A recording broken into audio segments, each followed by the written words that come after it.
పోరాట కమిటీ ఆధ్వర్యంలో సంగారెడ్డి జిల్లాలో రాష్ట్ర కమిటీ ఇచ్చినటువంటి పిలుపు మేరకు ఈరోజు 4 దశల పోరాట కార్యక్రమాన్ని జయప్రదం చేయాలని చెప్పి పిలుపునిస్తూ ఐబీ కేంద్రంలో సన్నాహక సమావేశం నిర్వహించుకోవడం జరిగింది.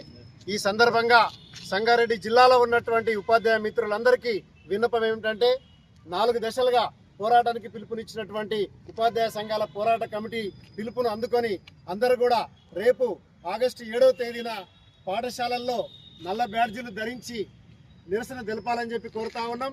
అదేవిధంగా 12, 13 ఆగస్టు నాడు అన్ని మండల కేంద్రాల్లో ఎంపీడీఓ ఎంఆర్ఓ కేంద్రాల వద్ద నిరసన తెలిపి వారి ద్వారా ప్రభుత్వానికి మనం ఒక లేఖను మెమోరాండాన్ని పంపిద్దాం.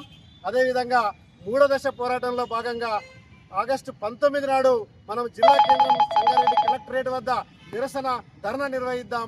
అదేవిధంగా చివరి దశగా 29 నాడు చలో హైదరాబాద్ మహాధర్నా నిర్వహించడం జరుగుతూ ఉన్నది.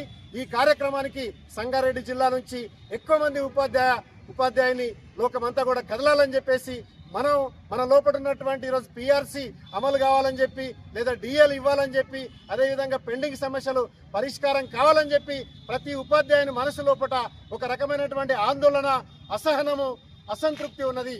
ఇవన్నీ కూడా రేపు నిరసన రూపంలోకి మారాలి. ఆ విధంగా నిరసనలో ప్రతి ఉపాధ్యాయుడు పాల్గొనాలని చెప్పి కోరుతూ ఈఎస్పీసీ తరఫున పిలుపునిస్తా ఉన్నాం. ధన్యవాదాలు.